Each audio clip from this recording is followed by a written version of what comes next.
পঞ্চম শ্রেণীর গণিত বইয়ের নবম অধ্যায়ের 97 পৃষ্ঠার লিঙ্কনের যে অঙ্কটি আছে ওই অঙ্কের সমাধান করতে যাচ্ছি। প্রশ্ন: লিঙ্কন ব্যাংক থেকে বার্ষিক 6% মুনাফায় কিছু টাকা ঋণ নিয়ে 1 বছর পর 1272 টাকা দিল, আসল কত ছিল? এখানে একটু প্রশ্নের মধ্যে খেয়াল রাখবেন, বার্ষিক 6% মুনাফায়, অর্থাৎ এই 6%-এর নাম হলো বার্ষিক মুনাফার হার। বার্ষিক মুনাফার হার, 1 বছরের মুনাফার হার। 1 বছর পর 1272 টাকা দিল, যেই টাকা ব্যাংকে পরিশোধ করে ওই টাকার নাম হলো মুনাফা আসল। ওই টাকার নাম মুনাফা আসল। এখন আমাদের প্রশ্ন নির্ণয় করতে বললো আসল কত ছিল। আমরা সমাধানে লিখলাম, মনে করি আসল সমান 100 টাকা। সবসময় মনে রাখবেন আসল সবসময় 100 টাকা। এবার আসল যদি 100 টাকা হয়, 6% মুনাফায়, অর্থাৎ 100 টাকায় 6 টাকা হলো মুনাফা। 100 টাকায় 6% মুনাফা বলতে 100 টাকায় 6 টাকা মুনাফা। তাহলে মুনাফা আসল কত হবে? 6% মুনাফায় মুনাফা আসল সমান 100 যোগ 6। 100 টাকার নাম হলো আসল, 6 টাকা আসল, মুনাফা সমান 106 টাকা। এই 106 টাকার নাম হলো মুনাফা আসল। এবার আমরা ঐকিক নিয়মে খুব সহজে অঙ্কটি সমাধান করতে পারবো। আমাদের প্রশ্নে আসল কত ছিল নির্ণয় করতে বলল। আমরা যেটা নির্ণয় করব সেটা সবসময় ডান পাশে রাখব। এবার আমরা লিখতে পারি,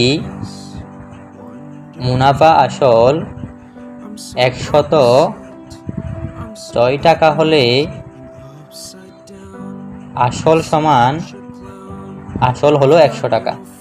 আমরা 100 টাকার যদি হিসাব করি, 100 টাকার হিসাব করলে মুনাফা আসল 106 টাকা হলে আসল সমান 100 টাকা।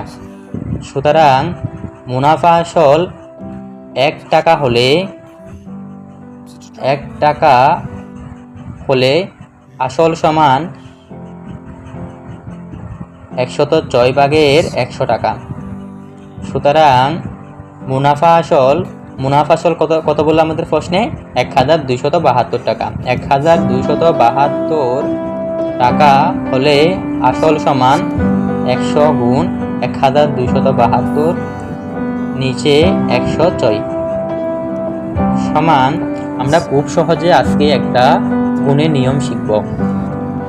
কোনো অঙ্কের সাথে যদি 100 গুণ করতে হয় তবে আমরা খুব সহজে 2টা শূন্য শেষে বসিয়ে দিয়ে গুণ করতে পারি। তাহলে এখানে কত হলো? 1,27,200 টাকা বা 106। আমরা এখানে রাফ করতে পারি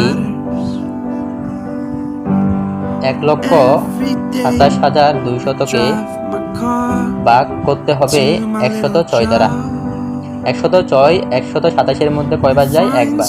একবার গেলে 106, 7 থেকে 6 গেলে 1, 2 0 2, 2 যদি নামে নিচ থেকে 212। 106 দ্বিগুণে 212, বাকি থাকে 2টা শূন্য, এগুলো এখানে বসাই দিবেন। তাহলে আমরা কত টাকা পাই? 1200 টাকা। খুব সহজে আমাদের 1200 টাকা অর্থাৎ আসল নির্ণয় হয়ে গেল। তাহলে আমরা লিখতে পারি, সুতরাং নির্ণয় আসল 1200 টাকা ছিল।